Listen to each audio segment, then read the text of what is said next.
ሴት በመጣች ቁጥር እልልልል ብላ የምትድሯ እህትየዋ እንግዲህ ዛሬም እንደተለመደው ፍቅርን ተዋውቃታለች። ከዚህ በፊት እንግዲህ በአካል አትተዋወቃትም። ያው ሌላ ሀገር አልነበረች።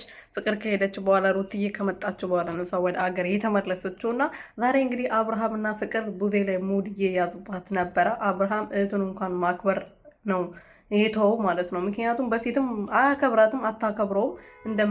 እንደሚፈራት አድርገ ነበር ስታወራ የነበረው እንጂ አያከብራትም። ቢያከብራት ኖሮ እሷ ማል አድርጎ ከሴት ጋር ተለጣጠፈ ነበረ እና ዛሬ ፍቅርም ደግሞ ያው ፍቅር ሰውን እንደምታከብር ነበረ ማውቀው፣ ግን እሷን እዛ ጋር አቆማ ሌላ አክት ስታደርግ ነበረና እንደምታዩት እንግዲህ ፍቅር ቡዜን ተዋውቃታለች ያው አብርሃም ከቤተሰቦቿ ጋር በፊትም ያው ያቋታል። ብዙ ቤተሰቦች ማዘር፣ ጋሺ ሁላቸውም ያቋታል፣ ግን ብዙ ያታቃትም ነበር። ሰላም ሰላም ቤተሰቦች እንዴት ናቸውልኝ? እኔ ያለው እግዚአብሔር ይመስገን። በያላችሁበት ሰላማችሁ በዘት ትረፍረፍ ይበልልኝ። ለዚህ ቻናል ለዚህ ቤት አዲስ የሆናችሁ ሰብስክራይብ፣ ሼር፣ ላይክ እያደረጋችሁ ቤተሰብ ሆኖ እንግዲህ ፍቅረታ የአብርሃም ምን ልበል እኔ እንጃ መታለች ማለት ነው። ከቡዜ ጋር ተዋውቃለች እና ከቡዜ ጋር ስትታወቅ ደግሞ ቡዜ ደስ አላላትም። አንቺ በጣም ጥሩና ጀግና እናት ነች። እዚህ ጋር ስለ አንቺ ወይም ደግሞ ስለሌላ ነገር መጥፎ ነገር መናገር አልፈልግም። ስለ ወንድሜ ማውራት የምፈልገው ለብቻው ነው። ስለዚህ እዚህ ጋር እንዳውራ እንዳታስገድደኝ እያለችው ነበረ። ደስተኛ አይደለችም እውነቱን ለመናገር። እሷን በመተዋወቋ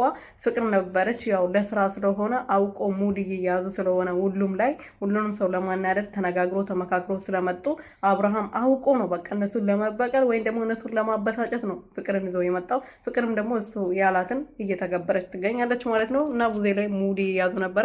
ሙድ እያዙብሽ ገና በደንብ አድርጎ ነው ሙድ የሚይዝብሽ። አንቺ መጀመሪያ ራስሽ የምታስከብሪ ወንድምሽ እንዲያከብርሽ ብታደርጊው ኖሮ ዛሬ ሙድ ባላይዘብሽ ነበር።